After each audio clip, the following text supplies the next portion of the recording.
എനിക്കിത് എന്തു പറ്റി ജയറാമേ? തന്റെ വീട്ടിലെ പച്ചക്കറിയുമായി മമ്മൂക്കയെ കാണാൻ ചെന്ന ജയറാമിനെ കണ്ട് അന്തം വിട്ട മമ്മൂട്ടി ഇങ്ങനെ ചോദിച്ചു, നീ ആ ശ്രീകുമാർ മേനോൻ എങ്ങാനും ഡേറ്റ് കൊടുത്തോ?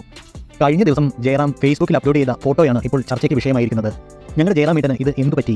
ഒടിയന് വേണ്ടി ട്രാൻസ്ഫോർമേഷൻ ചെയ്ത് മുഖത്ത് മാറ്റങ്ങൾ വന്ന മോഹൻലാലിനെയാണ് പ്രേക്ഷകർ ഓർത്തത്. മലയാള സിനിമയുടെ കുടുംബ നായകനായി എല്ലാവരുടെയും മനസ്സിൽ പ്രതിഷ്ഠ നേടിയ ജയറാമിന് ഇതെന്തു പറ്റി?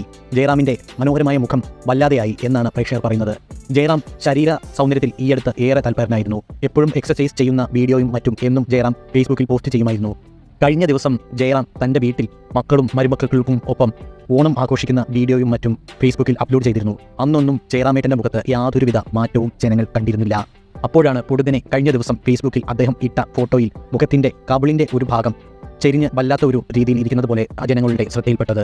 എന്നും മലയാളി മനസ്സുകളിൽ, മലയാളി ഭവനങ്ങളിലെ സ്വന്തം ബന്ധുക്കളെ പോലെ അല്ലെങ്കിൽ സ്വന്തം ഒരു വീട്ടിലെ അംഗത്തെ പോലെ മലയാളികൾ സ്നേഹിക്കുന്ന ആളാണ് ജയറാം. ജയറാമിന്റെ മുഖത്തിന് എന്തോ പറ്റി എന്നുള്ള രീതിയിൽ വാർത്ത പ്രചരിച്ചതോടുകൂടി ജയറാമിനെ ഏറെ സ്നേഹിക്കുന്ന 90s കിഡ്സ് പോലും ഒത്തിരി വിഷമിച്ചുകൊണ്ട് ജയറാമിന് എന്തു പറ്റി എന്നുള്ള രീതിയിൽ സോഷ്യൽ മീഡിയയിൽ പലതരത്തിലുള്ള കമന്റുകളുമായി രംഗത്ത് വരുന്നുണ്ട്. മമ്മൂക്ക ചോദിച്ച പോലെ, നീ ആ ശ്രീകുമാർ മേനോൻ എങ്ങാനും ഡേറ്റ് കൊടുത്തോ?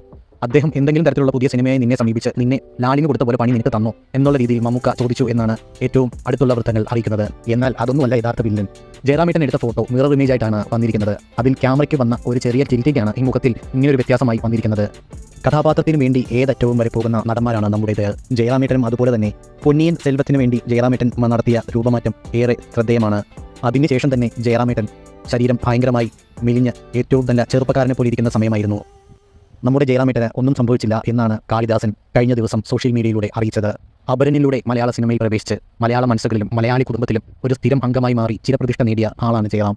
വരും കാലങ്ങളിൽ ഏറ്റവും നല്ല സിനിമകളാണ് ജയറാമിൻ്റെ കൈകളിൽ ഇരിക്കുന്നത്. അതെല്ലാം പ്രേക്ഷകരുടെ മുന്നിലെത്തി വൻ വിജയമാകട്ടെ എന്ന് നമുക്ക് ആശംസിക്കാം.